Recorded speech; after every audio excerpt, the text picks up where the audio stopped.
No. It's Fear. Be afraid. There's ambient water noise from your pet turtle. Do you want me to turn it off? It's okay. No, It's not like irritating background noise. I'm just so used to it. It's actually kind of vibe background noise for hopefully a chill discussion. Vibes only episode of the Fear podcast. ASMR. It's like an hour of brown noise in the background. I still remember in Colorado when you told me that you thought the brown noise was a concept made up by Germa. I thought it was the shitting and farting and screaming video. I thought that was brown noise. I was like, is that not That's it? what he, yeah. I know what the intro's gonna be for this one. Well, so welcome back to the Fear podcast. I'm your host, Kirk Zanetti. Here's my co-host, Coleman Hahn, and our special guest. In the second time. Kirk number 3! Alyssa. Woman edition! Let's go. Let's Hello. go. How's it going? Today we have Herbie fully loaded, 3 pigs and a baby, He's struggling to remember Thomas them all, the which is Tank always a good sign. Engine, Really? Thomas and the Magic Railroad. Thomas and the Magic Railroad, and Mummy Nanny. Let's go. My Which is a television show, a very obscure one. So It's French. Alyssa's specialty in our group is having watched weird shit that nobody else grew up with. I blame the weird Christian school that I grew up in. I blame them. okay. I think it's their fault. So we have 3 Pigs and a Baby is your pick. It is a part of the Unstable Fables trilogy, and we'll get more into what that is in a little bit. Thomas and the Magic Railroad is sort of mutual. We both grew up with that movie, and it's weird. So honestly, the best one we watched, in my opinion. Probably. yeah, no, Best movie. No, I would agree. Held up as much as I thought it did. What did I give it on? Oh, I think I gave it 3 stars out of 5 on Letterboxd. Yeah. 6 out of 10. I feel like that's Same thing accurate. I gave Guardians of the Galaxy. Oh yeah, Damn. we watched Guardians of the Galaxy separate marathon last week. It's funny how much we'll go on a quick tangent about that to fill time, I guess. Chris Pratt is cringe. I don't like him. I don't like him. I don't like him. See, this was before he was everywhere. This was when it was like, what is the guy from Parks and Rec doing in a Marvel movie? What's the chubby guy from Parks and Rec doing in a Marvel movie? And then Lego Movie came out. It's like, I'm glad he's getting work, and now he's getting all the work. It's like, please stop. Even Let him stop, even from the please. beginning, the Chris Put him down. Pratt thing went from 0 to 100 really quickly because Jurassic World, he was in that, and that came out like the same year as Guardians, or like the year after. And that was the first time where I'm like, wow, they're really taking this guy who's good at playing a very specific kind of nerdy character and trying to make him like generic leading man cool. Harrison Ford too. Yeah. I love generic white man number 2. Yeah. Let's go. It's funny. Yeah, you did. What did you give Did you like Guardians 2 better? Oh, way better. Yeah. I gave that like a 4. It's so interesting. There's a stronger emotional core Yeah. in Guardians too, because by that point the cast has been established, so now it's like playing with the dynamics of their relationship. Yeah, and I gave the Christmas special a 9 out of 10. we watched the Which holiday accurate. special too. It's definitely the funniest Guardians media. You're an actor? Kidnapped Kevin Bacon. They inspired fear upon Kevin Bacon. I'm gonna be real, I had no idea what Kevin Bacon looked like until then. Neither did Oh I. my Oh, yeah. The holiday special is definitely the funniest piece of Guardians media because it doesn't have to worry about like having a plot or using all of the characters. Yeah. It just gets to use the funny ones. It's really good. It is really good. But I think Guardians, it's interesting because Guardians, for better or for worse, has had a dramatic impact on the way the MCU is presented and like shot and stuff. Because because when the first Guardians movie came out, like that was that sort of kind of somewhat sincere, somewhat quippy, like action. That was comedy. only really being done by like Joss Whedon, and even then poorly. Yeah. to show it done well, and then also with that poppy soundtrack, really made people be like, why can't Marvel movies be like this? Thor, And then they made all of and then they made all of them really like like that. Thor. See, you really like Thor Ragnarok. We were talking about this during the movie. Thor Ragnarok exists in the form that it does because Guardians exists.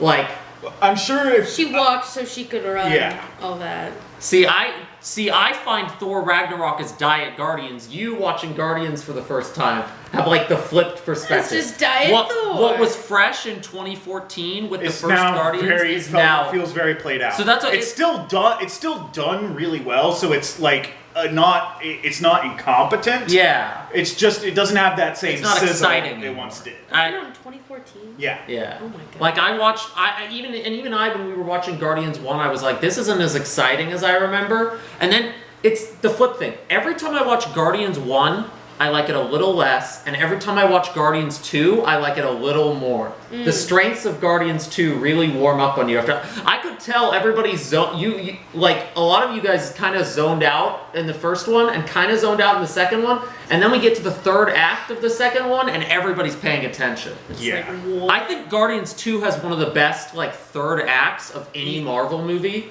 It's a really strong finale, and the first act is also really good. And it's the second act. The middle is chunky. And it's not and even slow. just like it's the second half of the second act where it gets really fat and kind of slows down. I don't think I even remember what happened. It's the whole basically section with after- Rocket and Yondu on the Taser Face's ship is that really thing. Not even that. It's after they dealt with Taserface. Yeah, and and they're then there's flying more. through space There's more for like scenes 10 after- minutes. yeah, and then Yeah, there's because they're more. like, you doing like 500 hyper jumps? What the fuck? And then there's like Wacky the Mask CGI. Yeah. And then Gamora is like investigating. Like this is and then it's capped off with a funny scene where her and Nebula fight each other. Myra versus Myra to the Myra communication. Oh, If yeah. you've watched my D&D videos, this is Myra. You usually don't have your face cam on in those videos. Never. And when you do, back then you had this webcam that was like up here on your computer. So it was just a desktop forehead. that I could not move unless I wanted to fully just put it flat down on the floor. So I was just like, I'll just So have you my may forehead. have seen her forehead in the Myra baby Iconic video. forehead right there. Nothing else. I think I still had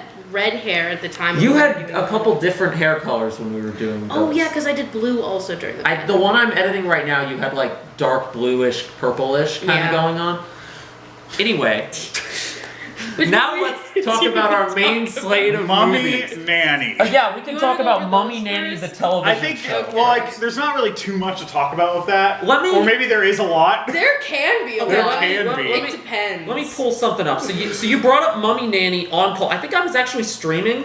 You so were, if I you, believe. some Among Us stream. We were playing Among Us, yeah. and then Wait. Scooby-Doo Mystery Inc. update. Stop it. Why We are already you? finished What are you that talking? show. We Shut finished up. that like 2 episodes ago. Keep up. Season 2 of Velma, baby. Let's Oh go. God! No, we have to stop her. She's gonna talk about Velma. I will. If you let me. No. I'm sorry. Okay. It's okay. Mummy Nanny. I'm gonna read you the Wikipedia article for Mummy Nanny, the whole thing or most of it, because. Oh, I know. Wait. Like how much of there is Read the it? first line. Yep. Oh, so there's a disclaimer at the top. This article has multiple issues because it's short. Here's the Wikipedia. Mummy Nanny is an animated television series. Period. And then we go to. And then it goes to the synopsis. Then it goes straight to the next That's section. the whole summary. Synopsis. Nile, an Egyptian mummy, is drawn from her sleep that has lasted for 5,000 years. She becomes a part of a pair with Capucine and Alex. That's The rest is just like voice actors and like the original like. There is basically did you 3 sentences about this show on Wikipedia. Even with cringe Christian school upbringing, how did you even like? How did they? How did they have I this don't show? know. I don't know. Where did you get this again? I got it, funnily enough. It was a after-school daycare program that I was in, and they were doing an Uno tournament. And I got second place. And so for my second place prize was I got these 2 DVDs of Mummy Nanny episodes, like on DVD. And Was this like a church school daycare thing? Yes. Okay. Wild. You know, I think, honestly, I bet the reason, because churches, a lot of times have like hand-me-downs. So I think people donate a lot of stuff to the church. Oh yeah. So then for the like their kids' entertainment, they have things like Mummy Nanny that someone just donated. Okay, but who donated Mummy Nanny? How did they have? Why did they have? And how did they find it? And also the English dubbing of it, because I'm like, when? Yes, it's a French show with an English dub. Yeah. It aired from April to May 2001. A very, very short window of time. 1 month. One But They month. still managed to do like 26 yeah, there were like episodes. 20 episodes. 1 month. Also pre 9/11. Yes. True. And they make So a lot of- Did Mummy Nanny does cause that it? matter? No.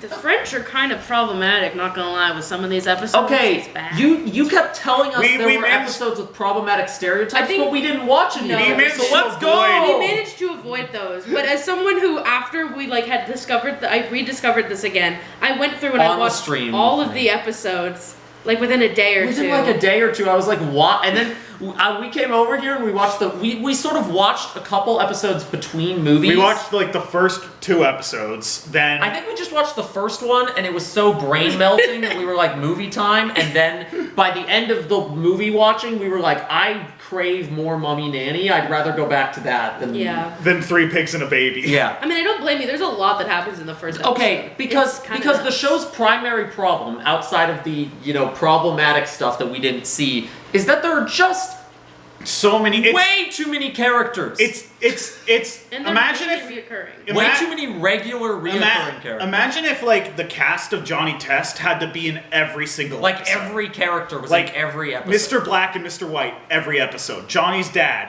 every episode. There's Johnny's sisters, I'm gonna every go through the episode. characters. There's the titular Mummy Nanny. Yeah. There are the 2 kids she is babysitting. Yeah. The There are parents. the 2 kids' parents. There are the 2 police officers. There are the villain and his 2 goons. Yeah.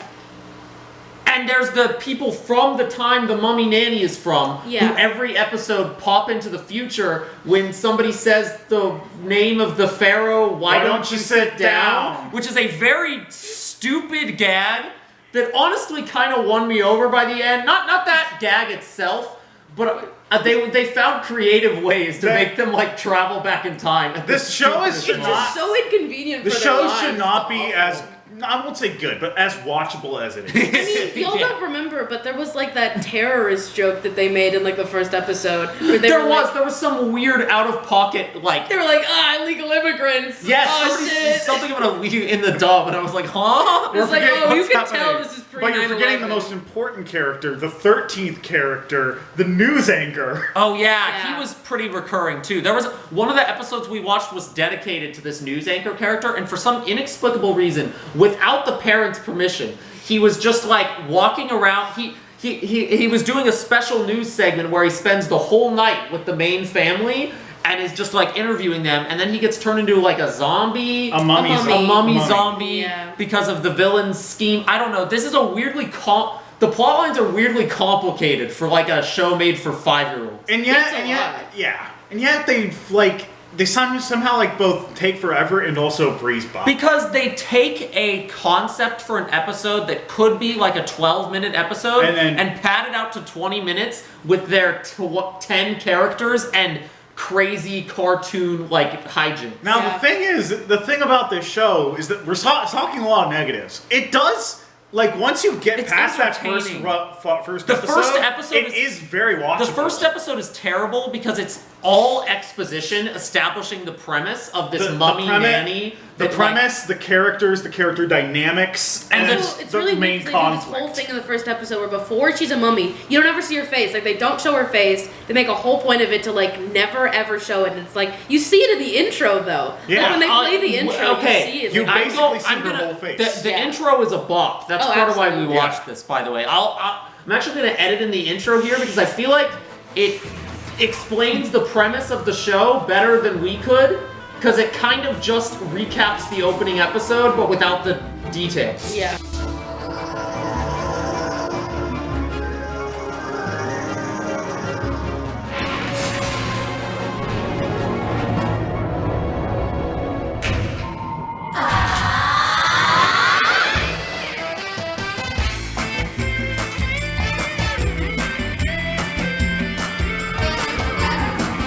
Come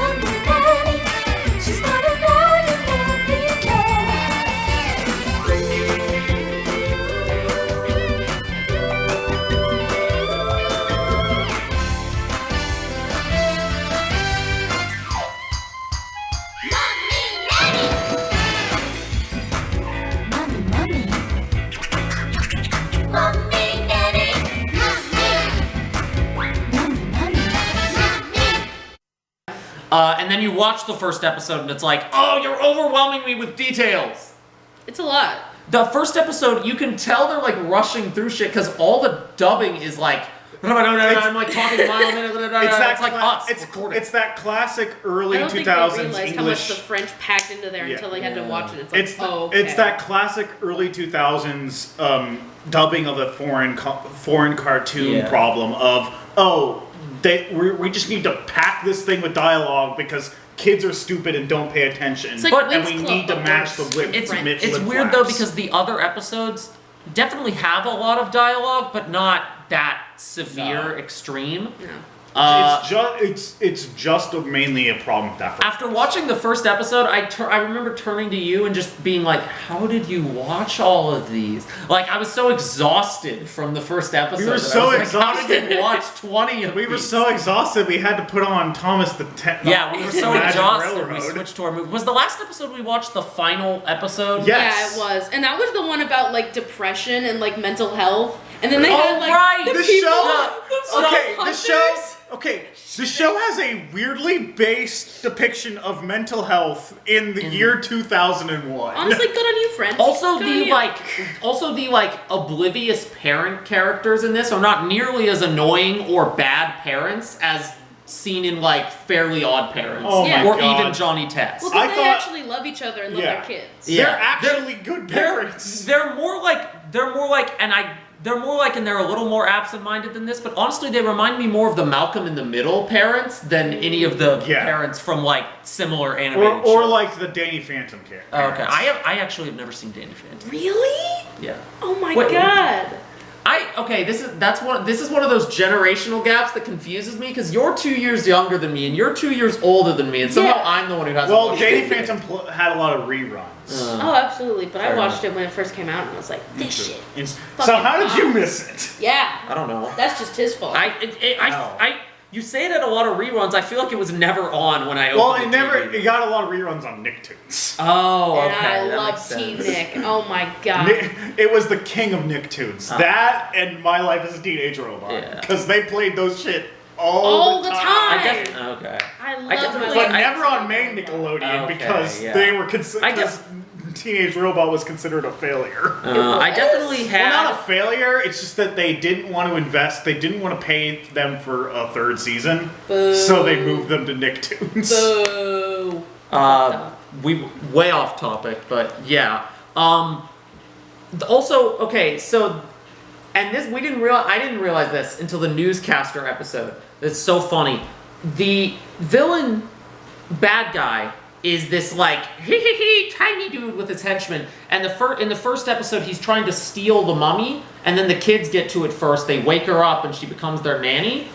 The villain guys never realize that the mummy is the nanny. Yeah. They think that the family has taken the mummy, so And all of hiding their it scheme, somewhere. like their scheme in the episode centered around the news reporter, is to what was it? It was They were gonna like watch the television program to be like, yes, oh, the okay, newscaster's television there's the program, and mummy. try to find the mummy by watching the program. Yeah. My favorite was the one where they And- they give the family a vacation so that they can loot the house looking for the mummy. Then they're like, shit, they must have taken the mummy with them. So then they go to the family's vacation house. No, but Mistake a statue that they destroyed for the mummy.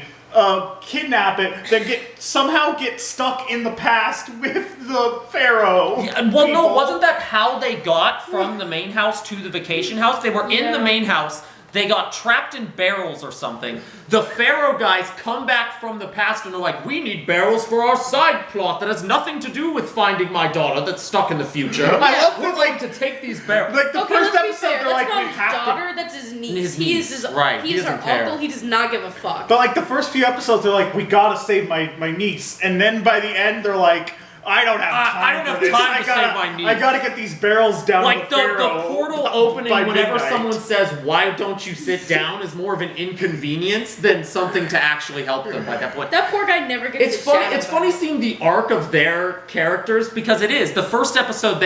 The first couple episodes we watched, they have to establish the "why don't you sit down" joke every time, and then be like, oh, well, we're trying to look for your niece. Well, we can find your niece if someone in the future says, why don't you sit down? And then they go to the future for 2 seconds and end up going back because somebody says it again.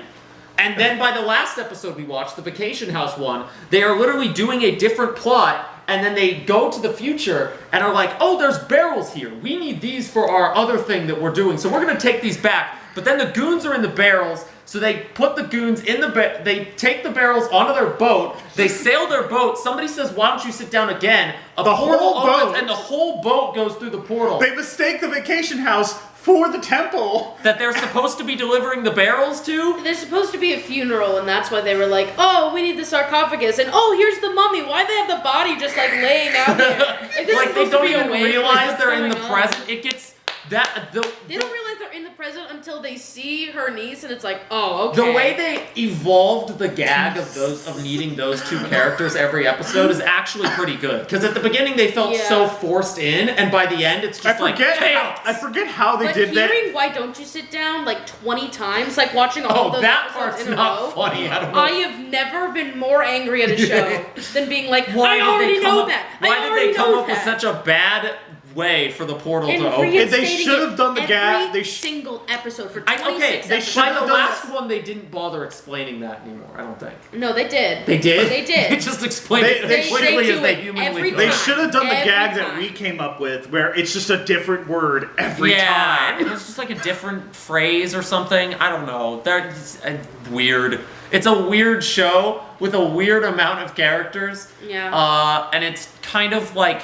overwhelming, but also kind of funny. The last episode was a different. There's we watched the vacational one, the news reporter one, the first one, and the last one was the mental health one. Yes, where the villain's plan is to get the nanny, who again I must reiterate they don't know is the mummy, to go to a therapist. The therapist being actually one of their goons, and then get her to reveal where the mummy is in the therapy. Yeah. But then she just actually has a therapy session and never reveals anything. Yeah. Well, because they have like one of their guys dressed up as one of their goons coincidentally looks just like a real therapist. So there's this weird like swapping thing going on. Yeah. And then there's weirdly just hunters in there for right, reason. Shooting guns people outside of the mental hospital. They shot down a plane at one point, and I don't really know how that was connected to any of the rest of the episode. They break into the mental hospital and start shooting it up, and it causes people actual trauma. Doesn't it cure some of their trauma? They're like, yeah, violence, we're cured. They get so then what? Yeah, no, because like that's how like the other the Pharaoh people get involved. Yes. They get brought in, then they get hypnotized, and then like someone, I forget who, convinces them to be violent and aggressive. So they then attack the people shooting up the mental hospital, and then that cures their anxiety and their PTSD. Mummy Nanny.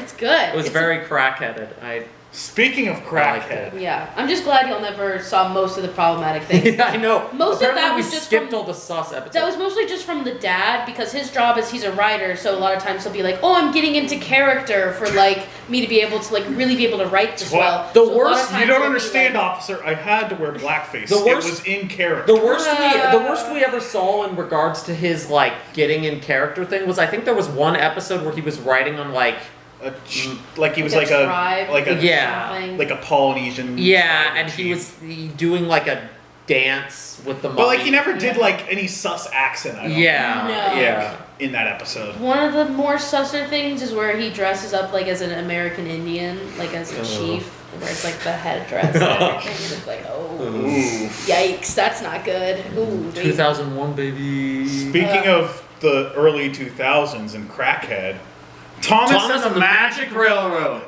I like how you could predict where I was going. Yeah, Thomas. Of course I can. Thomas.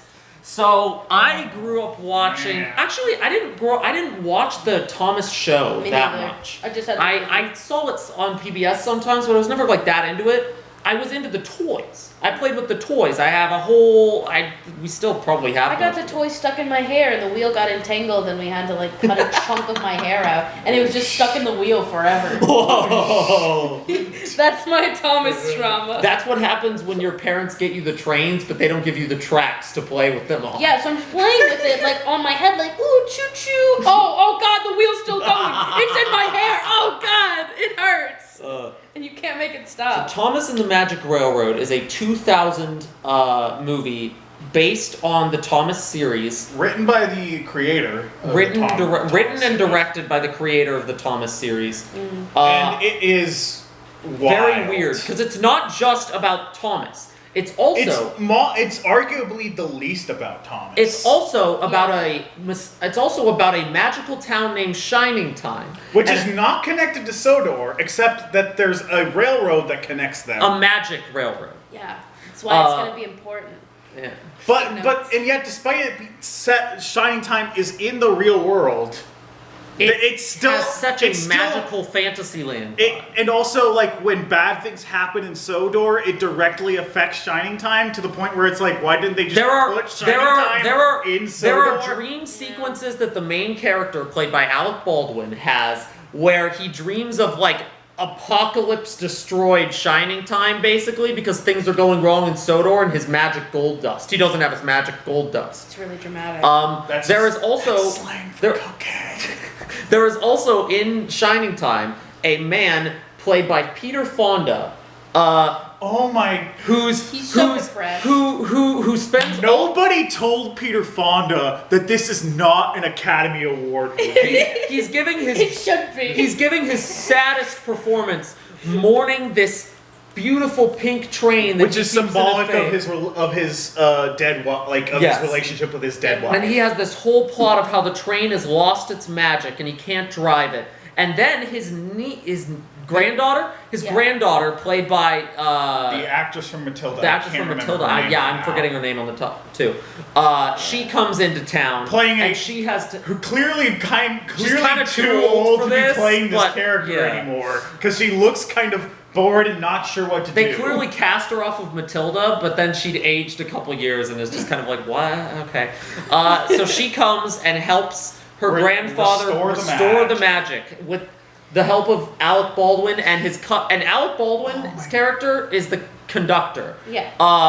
He's supposed to be this very wholesome character, but because it's Alec Baldwin, there are these moments, even when it's not creepy, you never get wholesome. It's concerning, honestly. He talks. Are you okay? He looks like after the camera cuts away from him, he's like yelling off camera to someone. Okay. It's because he's playing it up like it's Dora the Explorer or something. Looking directly at the camera. there are scenes where he's trying to figure out like this Clue mystery series thing that doesn't really go much place. No, the windmill thing goes nowhere. Yeah, there's this whole subplot. So he is this like tiny magic fairy man basically who has to use this gold dust to travel between the island of Sodor and Shining Time. And then he runs out. He runs out of gold dust, goes on a like psychotic bender through the woods.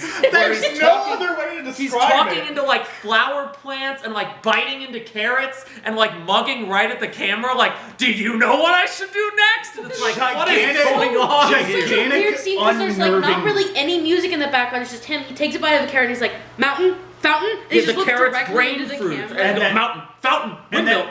And then with these gigantic, so obviously forced smiles on his face that just that are non-stop, so it's very uncomfortable. And he refers to the audience like, yes, did you put this here? Oh yeah.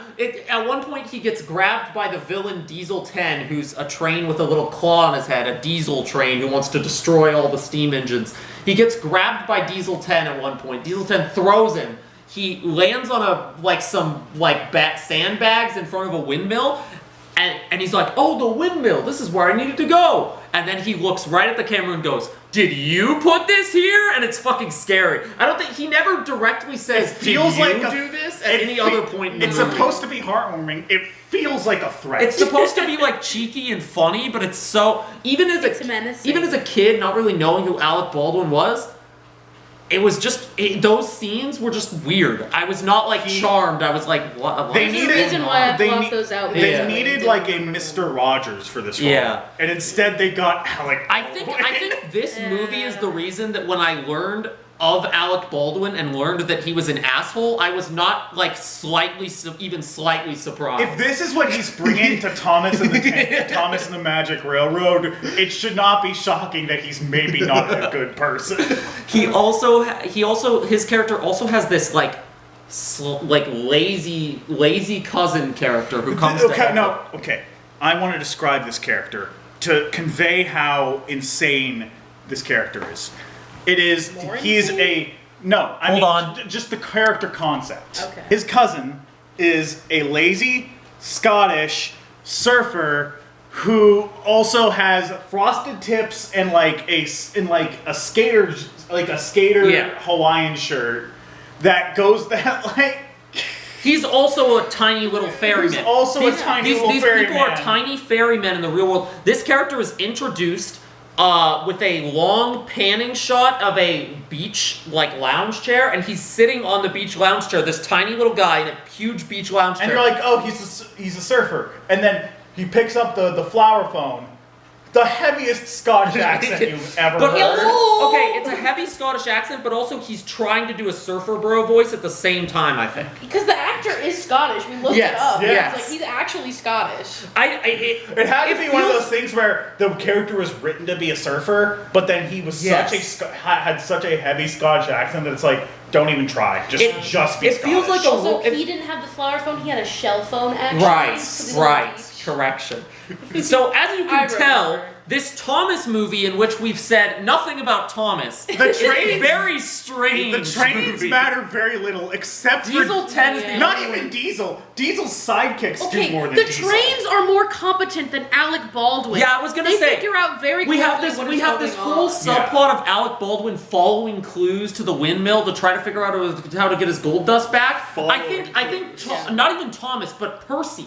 I think Thomas's friend Percy, the train, figures out more lore Figures out than Alec Baldwin. the villain's does. plan, where the Magic Railroad is, how to get there, how Yeah. it works. Yeah. It's just so sad. Like the 'cause trains it's like figure Alec out just most of rolled the a bunch info. of now Alec ones. Baldwin is But then they don't get any. They barely get any scenes because it's all focused on Alec Baldwin mugging Because the camera. they paid for Alec Baldwin. This movie was also a massive financial flop, and I wonder Which how is much crazy. of that was just getting those actors. It was entirely the actors because it was not that expensive. No, it doesn't look. It just doesn't did look not- any better than like the TV show. It was like $8 million. Yeah. which So much went money. which was clearly all going to the actors. 'Cause, Yeah. like you said, it did not look that much better than the TV show. But it only made like $4 million. Yeah. So it's like I think it was an even worse metric than that. I don't feel like looking it up I feel like again. it made but like it was a pretty third bad. of what if it had not Not had, even but the a thing, million. but it's the type of thing where it's like if it had not had such big stars attached to it, it could have made its money back. Yeah, this was- because it would have been such a small budget Yeah. that anything they made Wasn't would have Peter been Fonda profit. like Yeah. fresh off an Oscar? I think so. I think he was.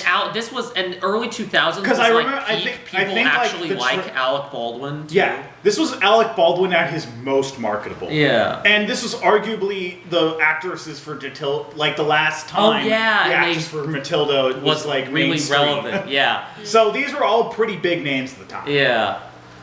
Weird movie. It's weird because we even talked about it when we were watching it, where we're like, it feels like we're cutting between like a Thomas and the Tank Engine movie and then like an entirely different movie where it's about this grandpa and how he's depressed and like his reconnecting with his granddaughter. Especially and, like, when they introduced the granddaughter, probably around the end of the first act. Yeah. And then you get the granddaughter even She has spends most of her time like in the real world in Shining Time. But well, it's also weird because when we like get introduced to her, it's like we're in New York City now, baby. Yes, And it's like, yeah. what? Literally New York and City. you're How like, does wait, this fit? this is in the real world? What's happening? They're definitely, I feel like somebody dusted off a sad grandpa connects with granddaughter script and worked all the like key plot beats of that into this movie, but none of the actual like emotional investments. There's clearly a version of this script where if it has no connection to Thompson the Tank Engine, there is this grandfather with a sad train reconnecting and a dead wife reconnecting with his granddaughter. And maybe the train is magic, maybe it isn't. What's important is that the granddaughter teaches him that to rediscover his because magic. There's also this other boy character. And then there's Thomas and the Tank Engine, and they're like, hang on, wait, magic train? Yeah. We got this. Because there's also, in Shining Time, there's this other, like, kid-boy character who basically spends all his time hanging out with sad grandpa, and he sort of has this... He's like the bridge between he's the early bridge between the Thomas storyline and the sad grandpa storyline. And within the sad grandpa storyline, you get the scene of Matilda. I still don't remember her name. So I have no idea what her name is. You get the scene of her leaving New York City. You get the scene of her arriving at Grandpa's. You get a scene of her establishing a cute little romance thing with the young boy. And then you get the end beat where she helps restore the train and is in Sodor for a while with the funny Scottish surfer man.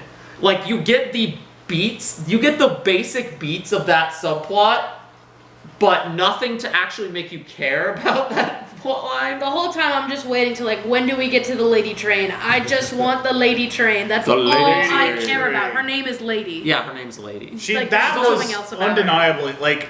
That whole subplot was undeniably the best part of the movie. Oh, absolutely. Even when they're in the real world and it's just like train whistles eerily and I'm like, what is happening? Why is this like scary? The Diesel 10 scenes are funny though. I like that. They are. Diesel 10 He's a funny character. Funny. I wish he would they should have brought him into the TV show. Was he not? I'm not sure. Recall him ever being. I think he was a movie original character. I only had the DVD. But I definitely had the Diesel 10 toy. Diesel 10 basically spends the whole movie driving around fucking and then with the dominate you. Real line. He basically just spends the whole movie like fucking with people on Sodor and like messing with the conductor. But he's also kind of bad at it. Yeah, he's an idiot. Terrible. He does not wreck a single train. Yeah. No. Because he wrecks himself because none of the he trains can else. die in this movie. It's made for like 2-year-olds. There is a funny scene where I don't know if it's even funny, but the closest thing he ever gets to menacing is probably the scene where he's got Scottish Surfer Bro on top of the train, and his goons have James, the red train, like pushed up against this like furnace, ready to push him into the furnace. It looks like a pit to hell. And it Diesel looks like he's going to hell. And Diesel 10 throws the Scottish Surfer Bro into the furnace, and he like grabs onto James and is able to escape. And then uses the gold dust. Yeah. It's funny because that character shows up after Alec Baldwin calls him like, dude, I'm out of gold dust. He uses the gold dust so irresponsibly. He brings Matilda in to the fantasy world when he didn't need to. And then like immediately brings her back out. And then he brings James to safety, which like, okay, he's saving somebody. But like that's a whole ass train. Yeah, he basically uses up all the rest of the gold dust. That's the closest to Alec Baldwin's fury you ever see him unleash, is when he realizes that his cousin used up all the gold dust and he's like, you used up all the gold dust. Also, even then, I think he's like creepy smiling. They both realize that like Lady is the key to the gold dust. Lady is the key to the gold dust. And then they just scream like that. And it's like, what was the direction there? I feel like on paper, objectively, if you look at this script, it's probably like a 5 or even a 4 out of 10 movie. But it's so weird. It's so weirdly charming that I give it a 6. It's a very straight. It is definitely not like, I've seen worse like direct to video baby movies. Yeah. And despite having all of these different plot lines that we listed, the movie's not hard to follow at all. Oh no! Like it's very easy. It's very simple. Yeah. Keeps it basic. But it just goes kind of nuts sometimes. For no reason. And then Alec Baldwin shows up and gives you the middle finger. Fuck you, kid. There's literally, like, he's reaching for, like, some pliers at some point, and he uses the middle finger, and, like, you're like, oh, maybe that was an accident, and then, like, he moves it to make it more in frame, and it's like, no, that was intentional. Okay, but also remember the scene where he's literally, like, about to go to bed, and he's talking to a bat and a ball, like they are sentient. And then Diesel 10 shows up. They're sentient to him, but, like, they never talk. They never do anything to it that would imply that they are sentient. Yeah.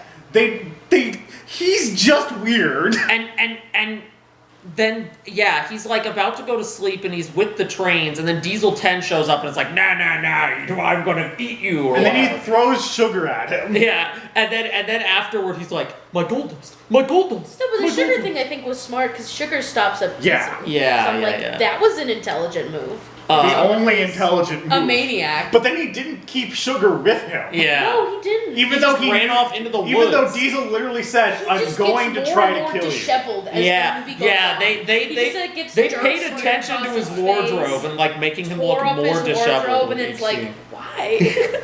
Why does he look like shit?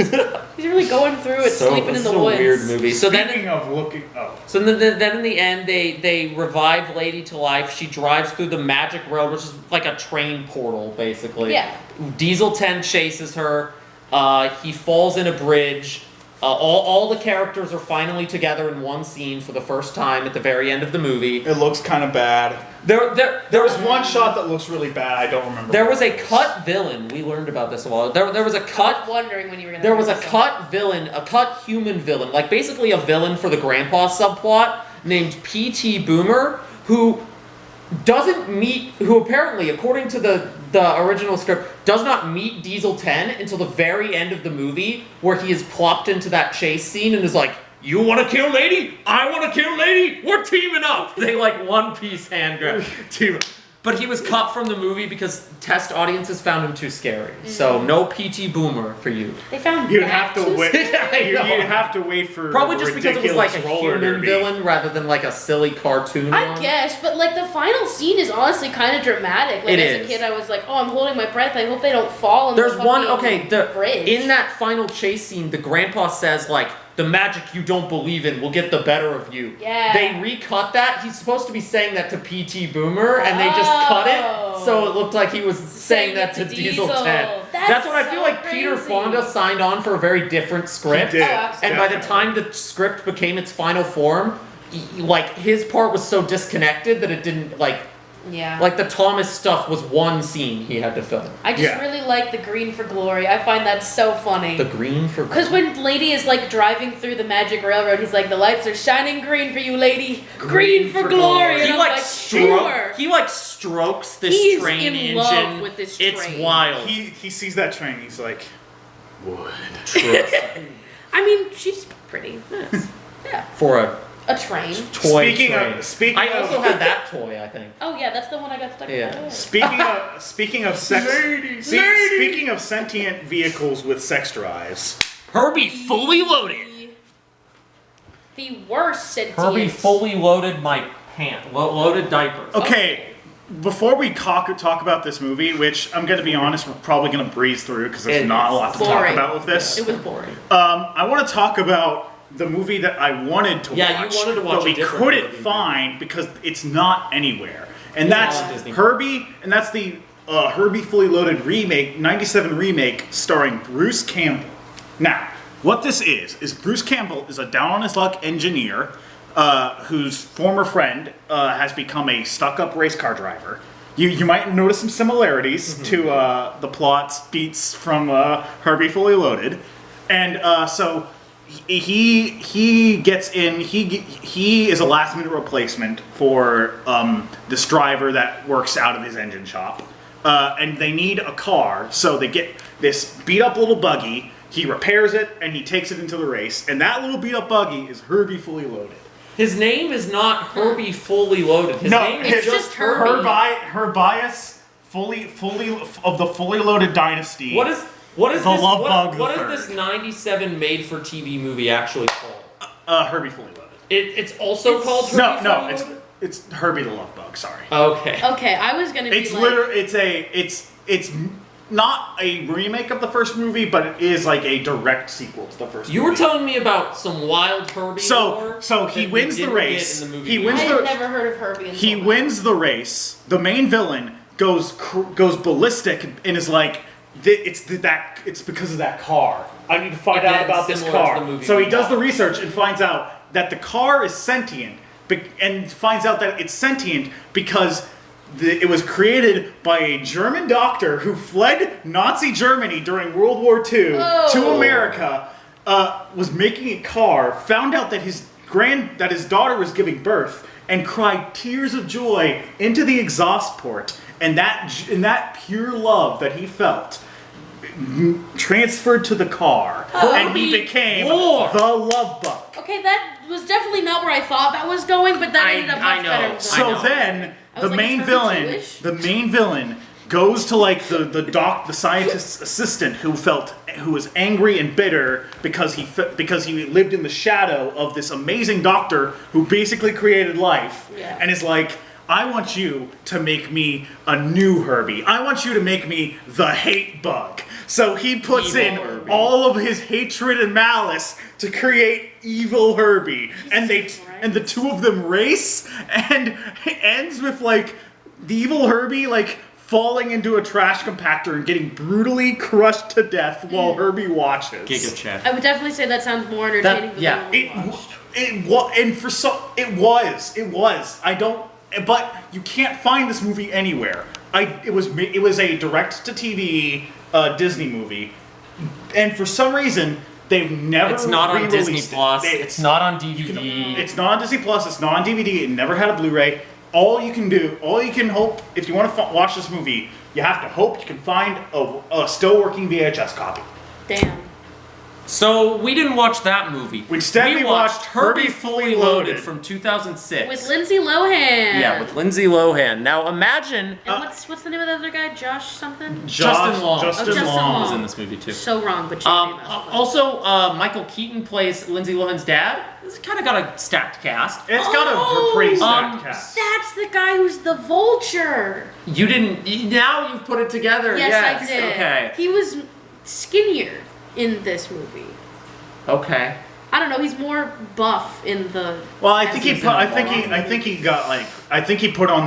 got in that Marvel movie. Older? Old Man. He was also the main character in Birdman. More like Did you Dilf watch vibes. Birdman? Yeah, he's Yeah. He was also the main. Oh. He was also the main He was character also- in Batman. Yeah, he was as also the Batman. 80s Batman. Oh, okay, damn. Michael Keaton is a pretty. He has had a weird career. I'm like, that's a household name, but I just couldn't Right. put yeah. anything to him. He's one of those household name actors that is a little hard to place because he plays really big characters Yeah. a lot of times. Yeah, like his arc is so interesting because he went from like being Batman to starring in this movie and Jack Frost. Yeah. And then he had a renaissance with fucking Birdman, and now he's back in big Hollywood. Now he's at the age where he's like the older acclaimed male Hollywood Right. actor. Like Bryan Cranston. Notice how we're not talking he's about older Herbie than Fully Birdman. Loaded.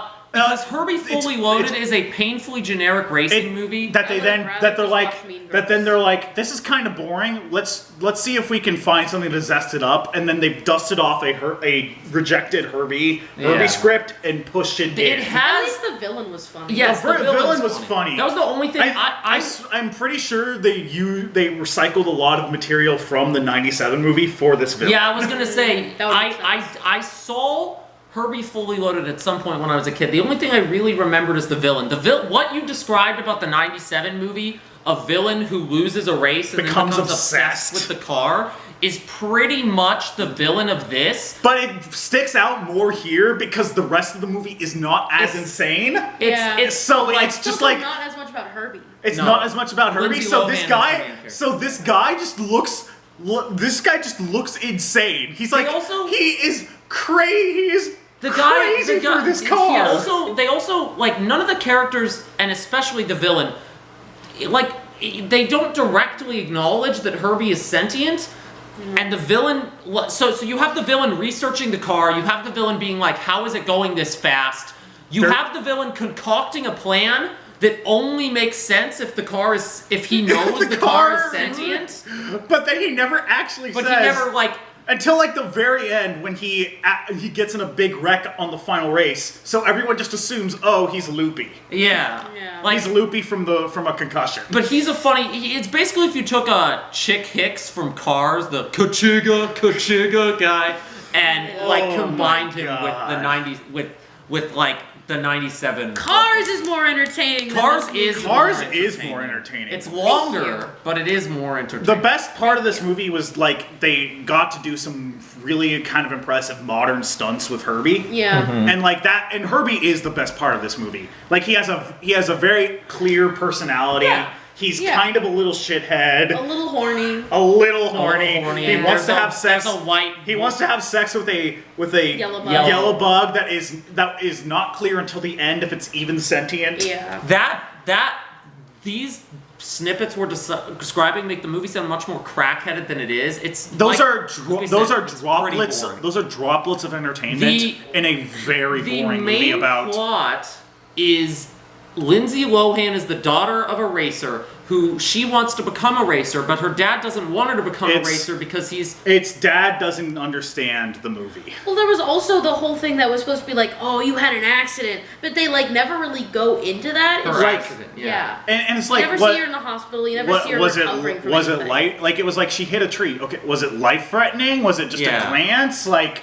Maybe we would know that if at the introduction of the movie they didn't do all this setup for Herbie, they did setup for that. Which you still didn't really need because like you got all of the setup you needed for Herbie in the scene where he's introduced, where it's like he's the only car. Yeah, you get a montage at the beginning of the movie that more succinctly shows what Herbie is than the whole junkyard scene with him. Yeah. The junkyard scene just shows he's alive. Yeah. And that he's a bitch. And that he's a little bitch. Yeah. He's a sassy little bitch, and I honestly, I like that Herbie is a great. shithead. This movie just isn't a good showcase for Herbie. No. It also isn't a good showcase for Lindsay Lohan because.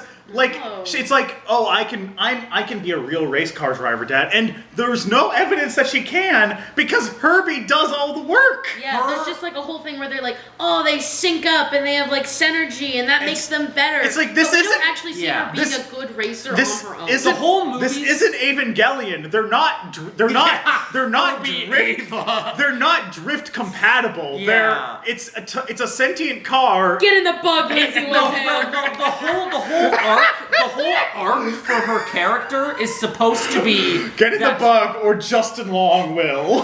He will! The whole arc for her character is supposed to be that she's learning how to be a great racer, but because Herbie is like a sentient car that can drive however he wants and can do crazy bullshit. It kind of like clashes with the story they're trying to tell. Like skate on a rail as a car. Yeah. It's like, okay, there's no way a human could make a car do that. So clearly this car's up to something. Yeah, there's this clash between her storyline and what it's supposed to be about and Herbie.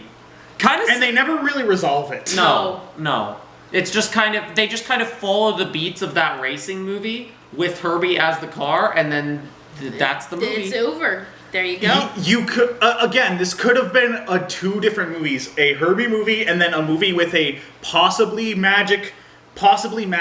Maybe it's just she's a really good racer with a beat up car that everybody's doubting. Yeah. And I'm not sure if either of those would have been good, but like the Herbie movie definitely would have been more entertaining than what we got. The one more thing I was going to say about Herbie Fully Loaded was, I don't know, like this is the first Herbie movie that's like in the modern era, so they can use CGI to have Herbie just do shit that's like actually impossible. Like at the end of the movie, he drives up on the wall to win the race. That was pretty sick. I like that part. The Herbie stuff's good. Herbie's the best part of this movie. It's a shame he's in like 5 minutes. Yeah. Like 5 scenes. More than that, but I feel like Herbie is as important to this movie as Justin Long's character. Yeah, kind of. Remember him? Justin Long is her like boyfriend, mechanic boyfriend character, but he's not her boyfriend until he is it's the standard movie love interest character that they threw in. Speaking of standard movie love interest characters, that isn't what happens in Three Pigs and a Baby. You could have used that to mention the wolf grooming. in Wolf 3 Pigs and a grooming. Baby. Yeah. I didn't want to go right into the wolf. We're jumping right in! So Sorry. 3 Pigs and a Baby is a part of the Unstable Fables trilogy, Yeah. which is a trilogy of sort of like sarcastic fairy tale. Like, basically they said, what if we could do Hoodwinked again? Not like, even Shrek. That's not Not- even hoodwinked though. well, okay, no, I'm not saying that that movie was anything like Hoodwinked, but I'm saying the series. Fairy tales with a twist. Yeah, fairy tales with a twist using like really cheap, low budget animation. Yeah. I'm fairly certain all of these Unstable Fables movies were made to be like hoodwinked. Well, because I had Adjacent. I wish They also I could find all the DVDs because they- I this had is the also box set reinforced of by all the 3 fact of that this movie had the Weinstein Company names at the beginning, and Hoodwinked also does. So it's the same company trying to do Hoodwinked again, Yeah. but without like a good script to go with it. Just like low budget. Script is the best part of the Yeah, because Hoodwinked is a very low budget movie with a really good script, and this movie is a low budget animated movie with a Bad script. And Okay. also just bad story in general. Yes. Okay, well, the first like 5 to 10 minutes of the movie are just the 3 little pigs. Yeah, just straight up the 3 little 3 pigs little story. pigs, but isn't it funny? The wolf is acting like he's a secret agent. Yeah, he's like a secret agent, and he's talking to his other wolves in code over the line, and it's like, okay. And then they come up with the rest of the wolves come up with this cockamamie scheme. When you say the Well, rest of the Tom wolves, you Kenny mean wolf. the The Tom Tom Kenny Kenny evil wolf. scientist wolf Yeah. comes up with this harebrained scheme to take a wolf Like, baby. not harebrained, like, oh, this is so like this is fucking no like se- a stupid and awful. Okay, so we leave a wolf baby on their doorstep. We assume that these pigs are altruistic enough to care for this baby that clearly is not a pig, and raise it up, and then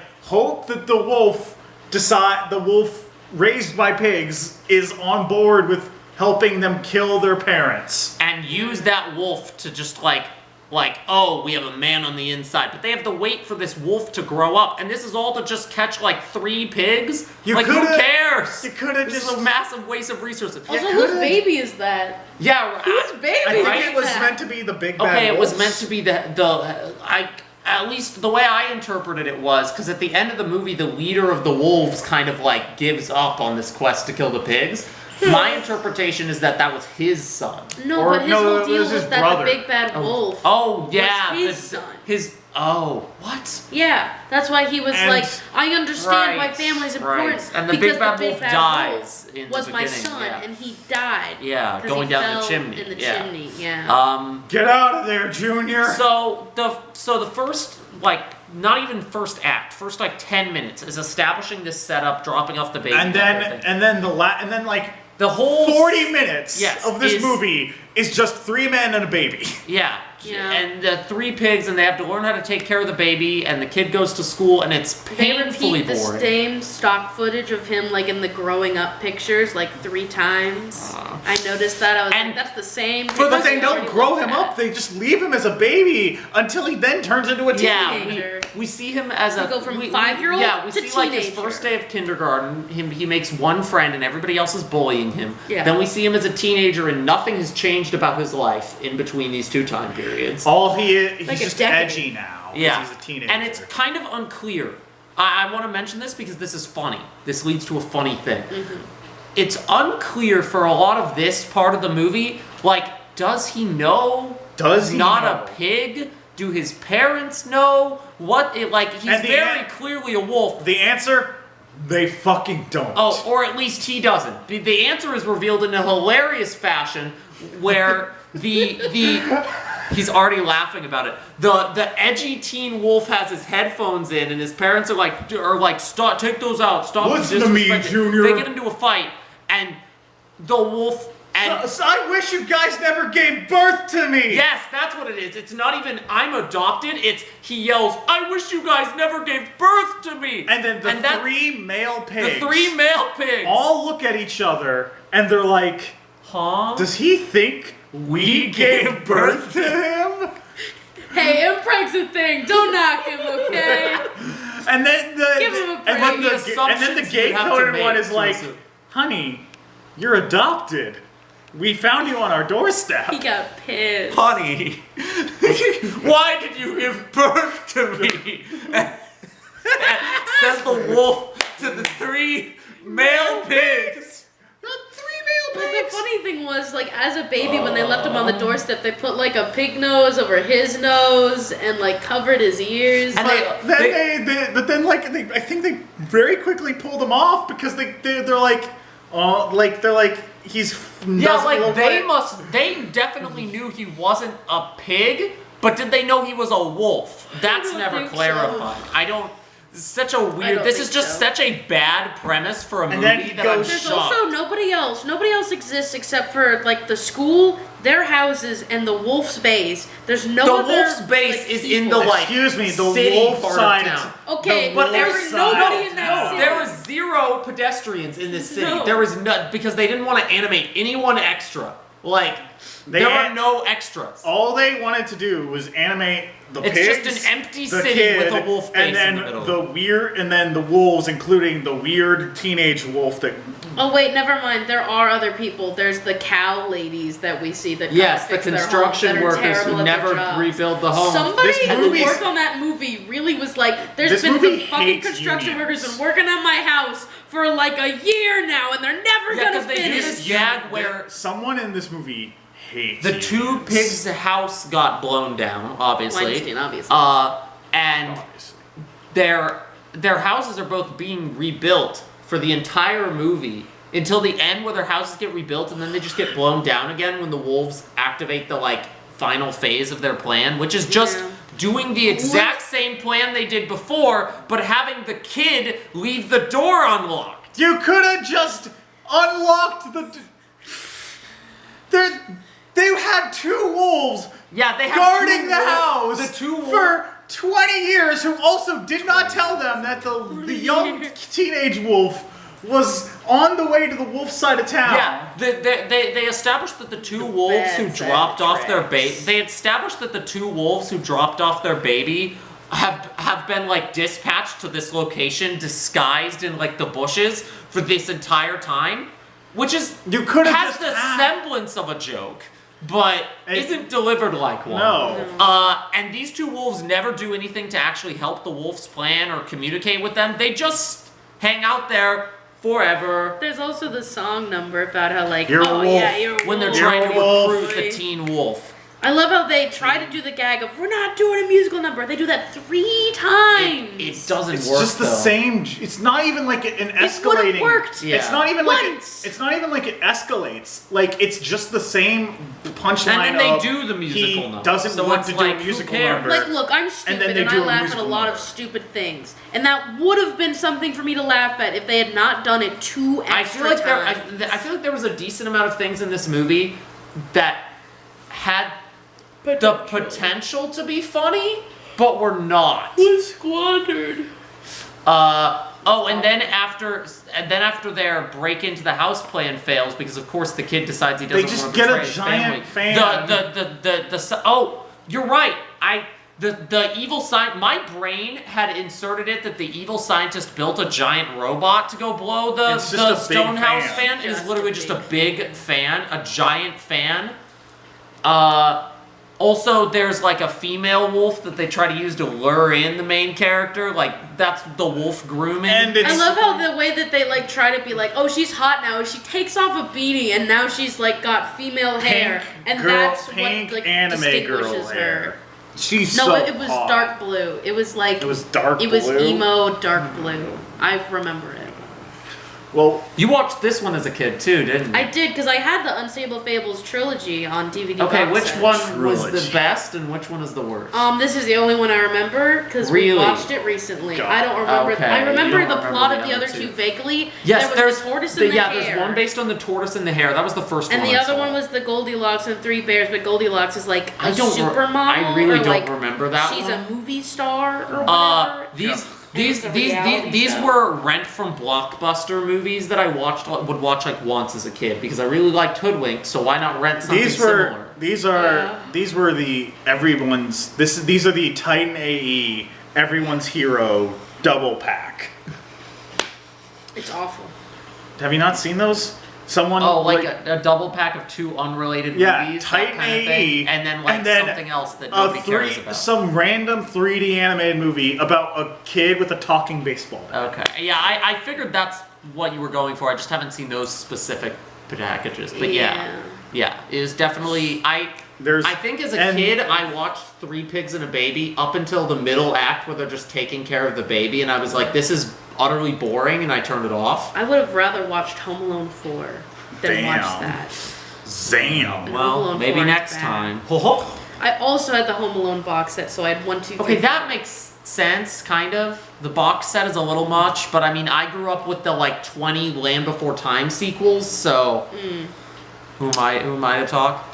I also had Kimba the White Lion. I had all the Kimba the White Lion movies. Let's fucking. She had weird stuff as a kid. And the Popeyes. Mommy Nanny. It was either weird stuff or boomer stuff. Yeah, because that's where my parents were. Yeah. All right. Well, I think it's time to exercise the 3 Pigs and a Baby, and I'm pretty sure you left the sword in the car. What? The lightsaber that he whacks the DVD with, and then it gets exercised. Wait, you do that every time? Most times, yes. Okay. I hate to say it, but I've never watched a Fear podcast. You're not the first guest to. Okay, you said all the way through. I think that's more than.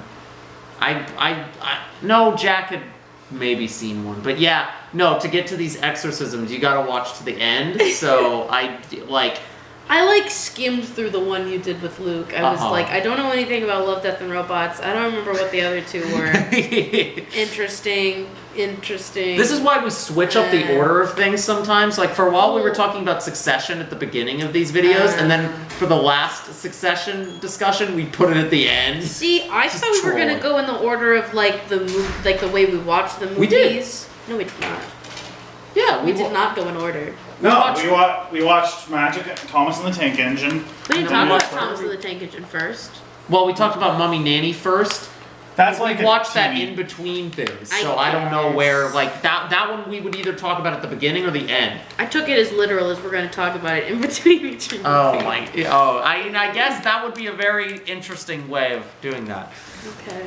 Do I need to move? No, not really. Okay. He's just going to use the Cats DVD for the 8th time. Why do Cats on DVD? Wouldn't you like to know whether? I would. That's why I asked.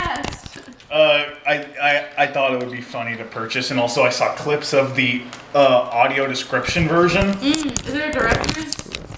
Not a director's cut, but it's a. Take this off its tripod. It's not director's commentary. It's the audio descriptive version for people who are blind, and it is insane. Yeah, that sounds. Oh yeah, just Yeah. imagining someone describing the movie Cats. Imagine being that guy who was paid to describe the movie. I would love to get paid to describe the movie Cats. Isn't that basically what we do? We describe movies, but we don't get paid. 3 pigs and a baby. Y'all are getting paid. No, I said we don't get paid. 3 pigs and a baby. I can't. As a member of the worst trilogy in cinema, or at least the most stupid one, pointless one, I don't know. I can't. Unstable Fable. I deadass have. When we were in the car. Fuck the Weinsteins. When I- Fast. Fear! Fear.